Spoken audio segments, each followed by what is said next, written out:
के अलावा illegal arms जितने स्टेट में अभी तक हमारा प्री एमसीसी और पोस्ट एमसीसी दोनों मिलाकर 936 इलीगल आर्म्स हमने सीज किए हैं, जिसमें आर्म्स हैं, एम्यूनिशंस हैं। 24,999 आर्म्स हमने डिपॉजिट करा दिए हैं सभी डिस्ट्रिक्ट्स में। पूरे स्टेट में 24,999, जो पिछले इलेक्शन से कई गुना ज़्यादा है। और जिन लोगों ने नहीं किया उनको आप लोगों के थ्रू मैं एक मैसेज देना चाहूँगा कि अगर किसी ने अपना आर्म लाइसेंस डिपॉजिट नहीं किया तो उनके नाम और उनके एड्रेसेस वगैरह हमारे पास है, वो आइडेंटिफाइड हैं। और अगर उन्होंने अपनी किसी भी इस सीमा का उल्लंघन करते हुए अगर उन्होंने आर्म डिपॉजिट नहीं किया तो उनके खिलाफ स्ट्रिक्ट एक्शन लेने के लिए हमने डिस्ट्रिक्ट में मैसेज दे दिया है। उनको पहले से नोटिस जारी किए हैं और नोटिस जारी करने के बाद भी अगर उनके आर्म्स हमारे पास डिपॉजिट नहीं हुए तो इलेक्शन कमीशन की गाइडलाइन के हिसाब से हम उनके खिलाफ एक्शन इनिशिएट करेंगे। इसलिए अभी उनको आने वाले अगले 3-4 दिन का समय दिया जाता है। जो भी आर्म्स हैं वो अपने जिनके नाम से हैं वो डिपॉजिट करें। अदरवाइज़ जो एक्शंस हैं उनमें एक ये भी एक्शन है कि उनके आर्म्स को ही हम लोग आर्म लाइसेंस को ही निरस्त करें। टोटल हमारे आर्म लाइसेंसेस हैं और उनमें से 24,999 हमारे पास आ चुके हैं। इसलिए अब हम बहुत करीब पहुंच चुके हैं अपने टारगेट से और हमारा पूरा हम कमिटेड हैं 100% डिपोजिशन को लेकर, जो कि पहले 50% भी यहाँ पर नहीं होता था। इस बार हम किसी भी प्रकार की कोई लॉ एंड ऑर्डर सिचुएशन ना क्रिएट ऐसी हो उसके लिए कटिबद्ध। हमने अभी तक 2,864 लोगों को बाइंड डाउन किया है, जो कि पिछले इलेक्शन के मुकाबले मोर देन 10 टाइम्स। यानी हम लोगों ने आइडेंटिफाइड किया है ऐसे लोगों को जो इलेक्शन में किसी प्रकार की कोई बाधा पहुंचा सकते हैं, या पिछली बार जिन्होंने किसी प्रकार का चुनाव कराने में या फ्री एंड फेयर इलेक्शन कराने में किसी प्रकार की बाधा प्रस्तुत की। ऐसे लोगों को हमने आइडेंटिफाई किया है और अगर उन्होंने इस बार किसी भी प्रकार से कोई अपने हाथ में लॉ एंड ऑर्डर लेने की कोशिश की, ईवीएम इलेक्ट्रल ऑफेंसेस में पाए गए तो उनके खिलाफ स्ट्रिक्ट कार्रवाई करने के दिशा निर्देश जारी किए गए। Okay, so election commission of India ने एक सभी चीफ सेक्रेटरीज और डीजीपीज के साथ परसों on 3rd of April 3 o'clock एक मीटिंग बुलाई है, जिसमें लॉ एंड ऑर्डर रिलेटेड सारे इश्यूज़ को डिस्कस किया जाएगा। आज उसकी भी एक रिव्यू मीटिंग हमारी हुई, जिसमें सारे जो कंसर्न पुलिस ऑफिसर्स और एडमिनिस्ट्रेटिव ऑफिसर्स थे। 2-3 चीज़ें जो आज हमने डिसाइड किया इस स्टेट के लिए, वो मैं आपको बताता हूँ। बट उसके पहले हमारे जितने भी law and order related issues हैं आसाम के साथ, ऐसे कोई जैसे पिछले बार कुछ पोलिंग स्टेशंस को लेकर थोड़ी सी झड़प हुई थी। इस बार चीफ सेक्रेटरी सर ने अपने लेवल पर आसाम गवर्नमेंट के साथ एक रिव्यू मीटिंग लिया और उस रिव्यू मीटिंग में भी ये दिशा निर्देश दिए गए कंसर्न डीसी और एसपी आसाम के साइड से भी और अरुणाचल के साइड से भी कि हमारा फ्री और फेयर इलेक्शन में किसी प्रकार की कोई बाधा ना आए। रिगार्डिंग इलेक्शन कमीशन के जो टेम्पलेट हमें दिया गया, जो एजेंडा आइटम जो मीटिंग का है, उसमें mainly law and order issues हैं और हमारे जो उससे रिलेटेड जितने इनिशिएटिव्स हमने लिए हैं, जो भी नेसेसरी एक्शंस इलेक्शन के तहत हमने लिए हैं, वो भी हमने ब्रीफ किए। तो सारे जो पॉइंट्स हैं मैं एक के बाद एक आपको बताता हूँ। इंसर्जेंट्स और एक्सट्रीमिस्ट के अगर कोई किसी प्रकार का कोई इनपुट आया तो वो हमने पुलिस को बोला है कि जो बॉर्डर एरियाज हैं, स्पेशली नागालैंड बॉर्डर पे और हमारे म्यांमार बॉर्डर पे, इंटरनेशनल बॉर्डर पे, किसी भी प्रकार की एक मॉनिटरिंग की ज़रूरत है तो वो हमारे पुलिस फोर्सेस को तैनात किया गया है, ताकि किसी प्रकार की ऐसी कोई थ्रेट या कोई ऐसा परसेप्शन एक्सट्रीमिस्ट ग्रुप का, इंसर्जेंट ग्रुप का इलेक्शन रिलेटेड कोई को डिस्टर्ब करने के लिए किसी प्रकार की कोई भी चीज़ को हमेशा नज़र में रखें और एक स्ट्रिक्ट विजिल उस पर रखें। रिगार्डिंग प्रिवेंटिव एक्शंस, जैसा कि मैंने पिछली बार अपनी प्रेस कॉन्फ्रेंस में भी बोला था कि हमारे यहाँ पर टोटल जो 107, 108, 109 और 110 रेड विद 116 के तहत हमने अभी तक 2864 लोगों को बाइंड डाउन किया है, 2864, जो कि पिछले इलेक्शन के मुकाबले मोर देन 10 टाइम्स। यानी हम लोगों ने आइडेंटिफाइड किया है ऐसे लोगों को जो इलेक्शन में किसी प्रकार की कोई बाधा पहुंचा सकते हैं, या पिछली बार जिन्होंने किसी प्रकार का चुनाव कराने में या फ्री एंड फेयर इलेक्शन कराने में किसी प्रकार की बाधा प्रस्तुत की, ऐसे लोगों को हमने आइडेंटिफाई किया है। और अगर उन्होंने इस बार किसी भी प्रकार से कोई अपने हाथ में लॉ एंड ऑर्डर लेने की कोशिश की, ईवीएम इलेक्ट्रल ऑफेंसेस में पाए गए, तो उनके खिलाफ स्ट्रिक्ट कार्रवाई करने के दिशा निर्देश जारी किए गए हैं। इसी प्रकार से रेड विद 151 हमारे यहाँ पे टोटल 230 हमने एक्शंस लिए हैं। प्री एमसीसी 84 थे और पोस्ट एमसीसी 146। तो अगर देखा जाए तो 151 ऑफ सीआरपीसी में 230 और 116 में 2864 एक्शंस प्रिवेंटिव एक्शंस हमने लिए हैं।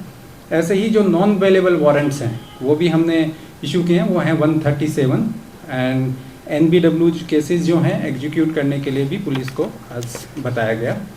इसके अलावा इलीगल आर्म्स जितने स्टेट में अभी तक हमारा प्री एमसीसी और पोस्ट एमसीसी दोनों मिलाकर 936 इलीगल आर्म्स हमने सीज किए हैं, जिसमें आर्म्स हैं, एम्यूनिशंस हैं। और इसके साथ साथ हमारे स्टेट में 24,999 आर्म्स हमने डिपॉजिट करा दिए हैं सभी डिस्ट्रिक्ट्स में। पूरे स्टेट में 24,999, जो पिछले इलेक्शन से कई गुना ज़्यादा हैं। और जिन लोगों ने नहीं किया उनको आप लोगों के थ्रू मैं एक मैसेज देना चाहूँगा कि अगर किसी ने अपना आर्म लाइसेंस डिपॉजिट नहीं किया तो उनके नाम और उनके एड्रेसेस वगैरह हमारे पास है, वो आइडेंटिफाइड हैं। और अगर उन्होंने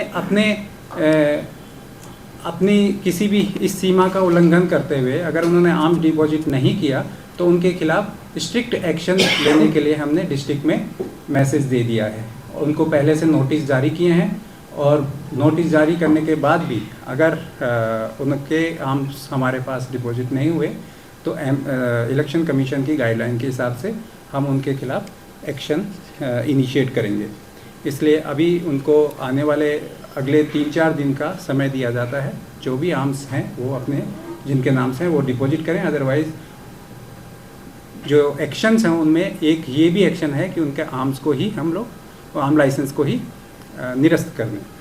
इसके अलावा जो हमारे सीजर्स हैं, जैसे कि कैश है, लीकर है, नारकोटिक्स है, प्रीशियस मेटल है, फ्रीबीज हैं, तो इलेक्शन अनाउंस होने की डेट से पहले हमारा जो टोटल सीजर हुआ था वो टोटल 5,18,66,974 का था, जिसमें कैश का अमाउंट था 1,75,750। इसके अलावा लीकर का जो वैल्यू था वो था 1,87,00,000। पोस्ट एमसीसी 16 के बाद जो हमारा कैश सीजर हुआ है वो हुआ है 3,34,00,000 का। और टोटल जो सीजर हुआ है वो पोस्ट एमसीसी और प्री एमसीसी को मिला के उसका अमाउंट है 11,51,53,287। तो आप अगर पिछले इलेक्शन से भी कंपेयर करें तो ये हमारा जो सीजर है वो बहुत आगे बढ़ चुका है। और इसी से ये अंदाज़ा लगाया जा सकता है कि हमारी जो मॉनिटरिंग है, हमारा जो एनफोर्समेंट है, हमारी जो प्रेजेंस है नाकाज के थ्रू, इंटीग्रेटेड चेक पोस्ट के थ्रू या डिस्ट्रिक्ट में, वो 24/7 का है। हमारे जो FSTs हैं, SSTs हैं, जितने भी जो एनफोर्समेंट एजेंसीज हैं वो अपने एरिया में काम कर रही हैं। और उसका परिणाम ये है कि प्रिवेंटिव एक्शंस और सीजर्स हमारे फिगर्स इसमें बताते हैं। Inter state border entry exit points हमने अभी 37 टोटल रखे हैं, जहां से पूरा सुचारू रूप से पूरे डिस्ट्रिक्ट्स को सील किया गया है और निगरानी रखी जा रही है। और 37 नाकाज वहाँ ऑपरेशनल्स हैं। इसके अलावा लीकर, ड्रग्स और कैश कई भी रूट मैप हमने सभी डिस्ट्रिक्ट्स को आइडेंटिफाई करते हुए बनाए गए हैं और वो हमने इलेक्शन कमीशन के साथ भी शेयर किया है। रिगार्डिंग हमारे जो कमिश्नर टैक्स एंड एक्साइज को भी एक डायरेक्शन दिया गया है कि 19 अप्रैल को जब इलेक्शन होगा तो ड्राई डे के रूप में सभी डिस्ट्रिक्ट्स में इसको अनाउंस करेंगे और उसके 24 आवर्स यानी 5 बजे 17 को से ये ड्राई डे शुरू होगा। ऐसे ही यहाँ पे जीए डिपार्टमेंट से एक नोटिफिकेशन इशू कराया गया है जिसके हिसाब से 19 को हमने एक पब्लिक पेड हॉलीडे घोषित किया है। हमारे डिस्ट्रिक्ट के जो नोडल ऑफिसर हैं मिस्टर चुकू आपा, स्टेट पुलिस नोडल ऑफिसर, उनको भी नेबरिंग स्टेट्स के साथ कोऑर्डिनेशन करने के लिए कहा गया है ताकि किसी भी प्रकार की कोई अनटूवर्ड इंसिडेंट ना हो, लॉ एंड ऑर्डर रिलेटेड कोई इशू हमारे यहाँ पे ना मिले। हमारे जो एमएचए की ऑर्डर के हिसाब से हमारे पास सभी इफ़ेक्टिवली 55 कंपनीज यहाँ पर डिप्लॉय की जा रही हैं और अभी जब 10 अनकंटेस्टेड जहाँ पर इलेक्शंस हो चुके हैं वहाँ का भी दोबारा से एक डिप्लॉयमेंट हम कर रहे हैं। और जैसे ही हमने 17A मतलब हमारा जो कैंडिडेट्स हैं वो फाइनलाइजेशन के बाद दोबारा से वर्कआउट कर रहे हैं कि वल्नरेबल जो पॉइंट्स हैं, जो क्रिटिकल स्टेशंस हैं, उनको हम लोग आइडेंटिफाई करते उस हिसाब से फोर्सेस को तैनात करें। रिलेटेड मीटिंग्स की अगर हम बात करें तो 3 जगह हमारे जो डीसीज हैं, आलो डीसी हैं, उन्होंने यहाँ के जो सोनित या जो लखीमपुर डीसी के साथ एक मीटिंग की वो फरवरी में। ऐसे ही जो तेजू डीसी हैं उन्होंने सारे हमारे जो डीसी एसपीज हैं उस कॉन्स्टिट्यूएंसी के उनके साथ और वहाँ के जो काउंटर पार्ट हैं तिनसुकिया और सदिया के जो डीसी एसपी हैं उनके साथ भी मीटिंग की ताकि एक दोनों के बीच में एक बैलेंस हो और किसी प्रकार का कोई कम्युनिकेशन गैप ना रहे। इसी प्रकार से तेजपुर डीसी और वहाँ पर बोमडिला डीसी ने भी सभी डीसी एसपी के साथ एक मीटिंग किया।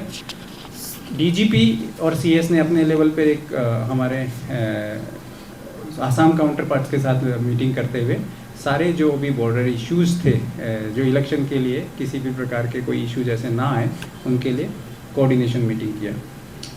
हमारे अब 27 जैसे ही हमारा इलेक्टोरल रोल फ्रीज होता है उसके हिसाब से जो टोटल हमारे वोटर्स हो गए हैं वो हो गए 8,92,694, जिसमें से फीमेल हैं 4,54,256 और 5 ट्रांसजेंडर।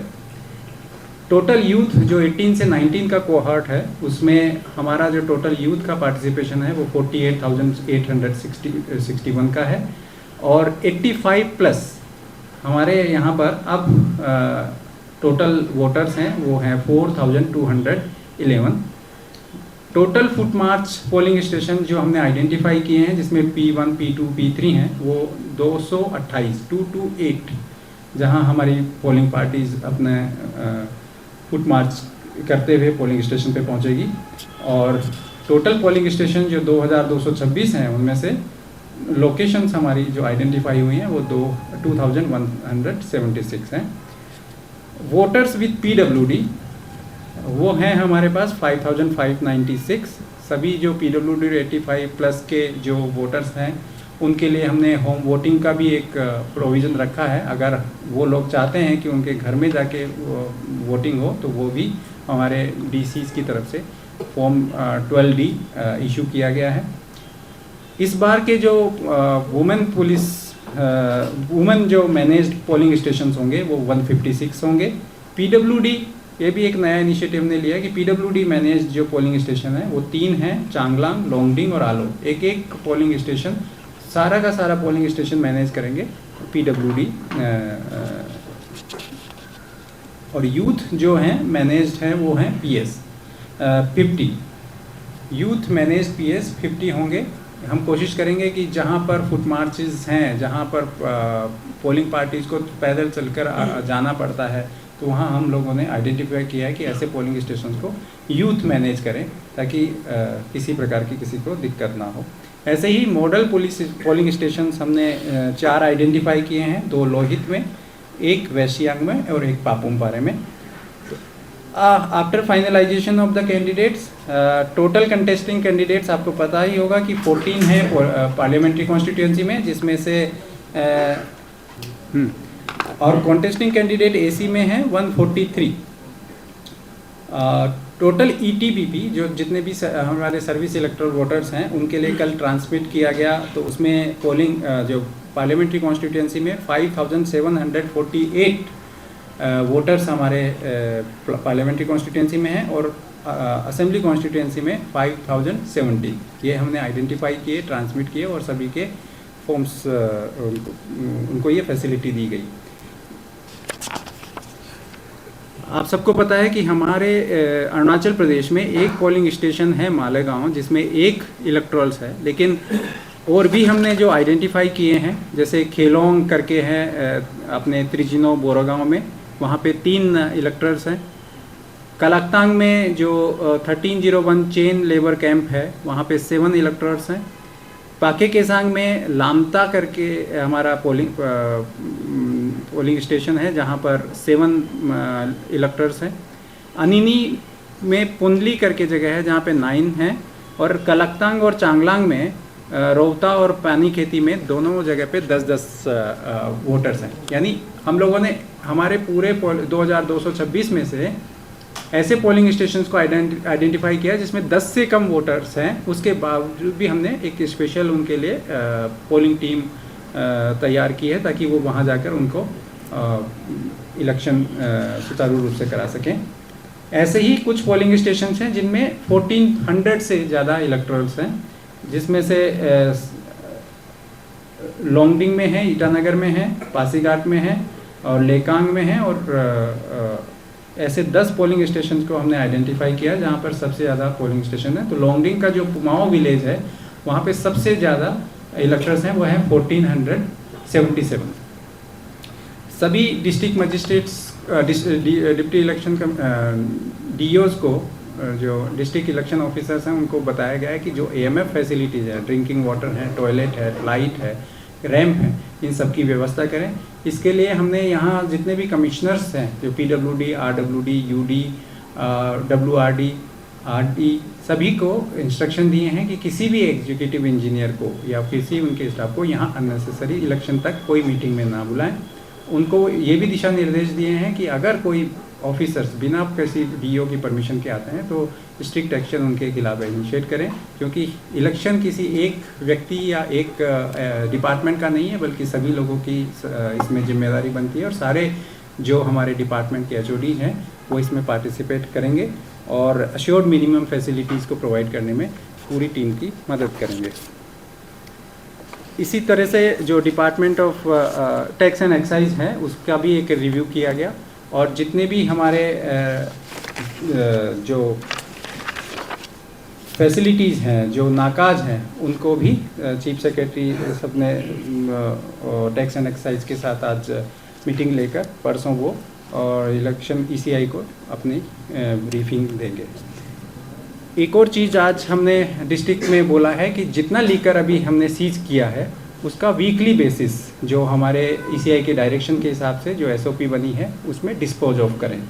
तो हर वीक में एक बार जितना भी लीकर सीज हो रहा है उसको ECI के इंस्ट्रक्शन के हिसाब से वहाँ का जो कमेटी मेंबर्स के साथ डिस्पोज ऑफ करने के लिए दिशा निर्देश दिए गए हैं।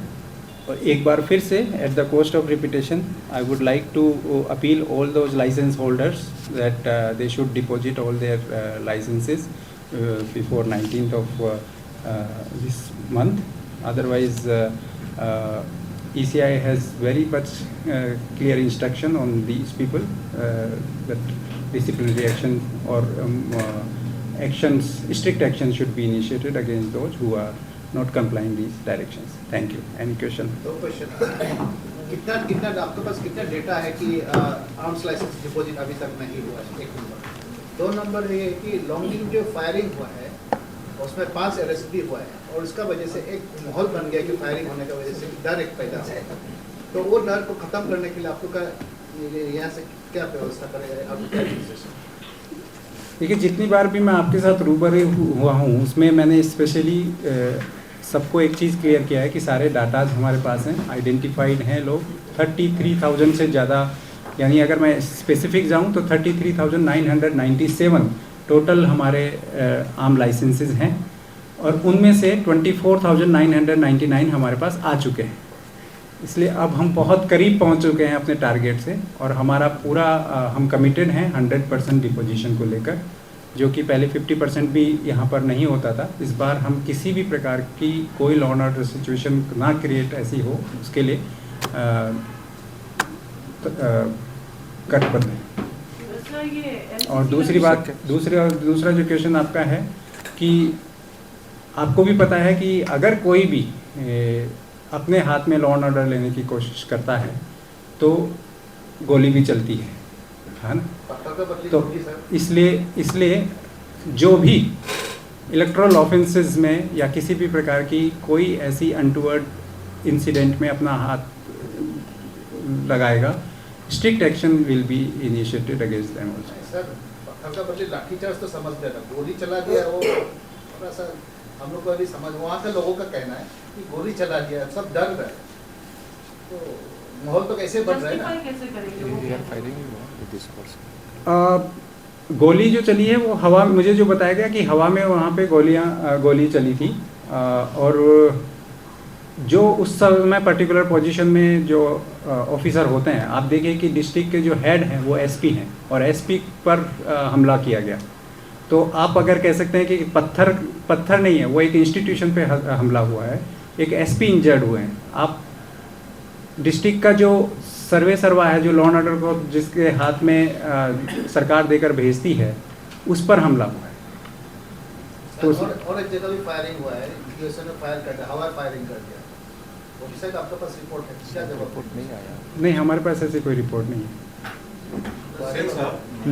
Just one question from my side. There are apprehension that anti-social elements may disrupt the whole process. So, are you planning any steps to seal Nagaland border and Myanmar border? No, we are not going to seal any border because we have already coordinated with the concerned DCSPs. As I mentioned, that in January also we had meeting, in February also we had meeting, and follow-up meeting we had on 23rd of this month. As DGP of Arunachal Pradesh has also had meeting with the DGP Assam and Nagaland, and again CS spoke to Nagaland CS and Assam CS also. So those points where some issues were there in past, these are resolved at least for election purpose. No, but the international border is porous. It is not possible to keep vigil on that. So what will be your next step? So in my opening line I mentioned that international borders and interstate borders are being watched, and there are constant patrolling on those borders, and specifically all the institutions are on same line that we will not allow any interference in election purpose.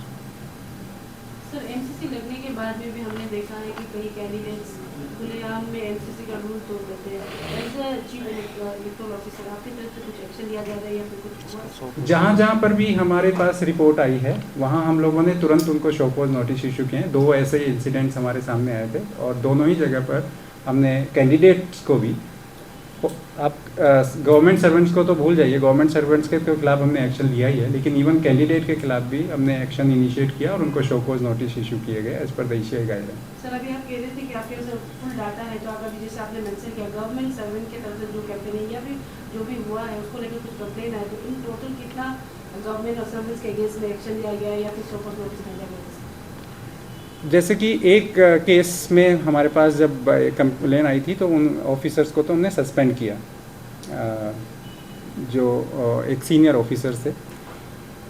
एक ARO थे, उनको हमने suspend किया जो कि ADC rank के थे। हमने मतलब गवर्नमेंट ने सस्पेंड किया, रिकमेंडेशन ऑफ द ECI।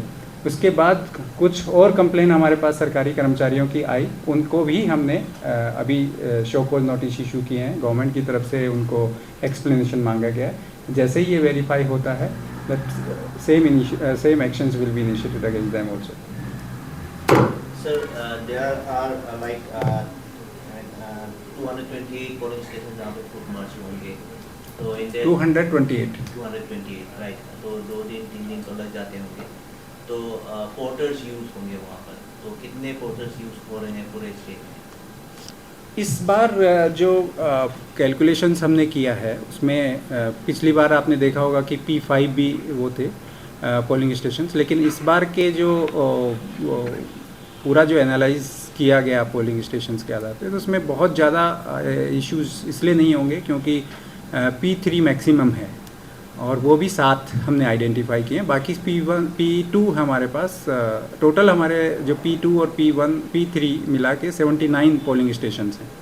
तो पोर्टर्स हमने डीसी के उस पर्टिकुलर आरओ पर छोड़ा है कि जो भी उनकी कन्वीनियंस है, क्योंकि वेदर को ध्यान में रखते हुए ही हमें वो डिसीजन लेना पड़ेगा। लेकिन एक अच्छी चीज़ हमने इस बार एक इनिशिएटिव लिया है कि जो ईवीएम मशीन्स हैं उनके लिए हमने कैरी बैग बनाए हैं, जो कि बारिश में उनको भीगने से भी बचाएगा और जो पैदल चलेंगे उनको कंधे में ले जाने के लिए भी वो सहूलियत होगी। स्कूल बैग जैसे हमने बैग सबको दिए हैं, जिसमें ईवीएम, वीवीपैट और हमारा सीयू तीनों के लिए अलग अलग कलर कोडिंग के पार्लियामेंट्री कॉन्स्टिट्यूंसी के और असेंबली कॉन्स्टिट्यूंसी के अलग अलग कलर के बैग बना के दिए हैं ताकि उनको बोझ ना लगे ले जाने में। सर ये अप्रैल 19 को आपने जो ड्राई डे कहा, वो ओनली 40 स्टेट या एशिया का इलेक्शन की पूरे इंडिया में जहाँ जहाँ इलेक्शन होता है वहाँ पर होता है। जहाँ जहाँ पर होता है ना सर, पोलिंग स्टेशन का अंदर में कभी कभी ऐसा होता है तो पोलिंग एजेंट होता है पॉलिटिकल पार्टीज का, वही ईवीएम का बटन दबाता है, वोटर बटन नहीं दबाता है। ऐसे केसेस में आप क्या करेंगे? क्योंकि आप लोग क्या है उसमें रिकॉर्डिंग, कैमरा रिकॉर्डिंग करेगा नहीं?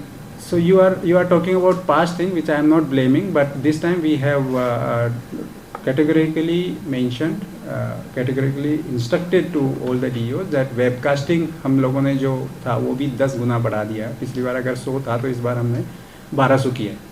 तो वेबकास्टिंग के साथ साथ, और वेबकास्टिंग में ये होगा कि हम ऐप के थ्रू उसको डिस्ट्रिक्ट लेवल पे भी और स्टेट लेवल पर भी उन पोलिंग स्टेशंस पर नज़र रखेंगे।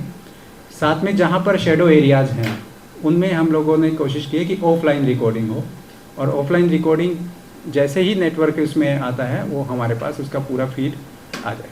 बट जो चीज़ है कि कोई political agent on behalf of others will cast their vote, that will not allow.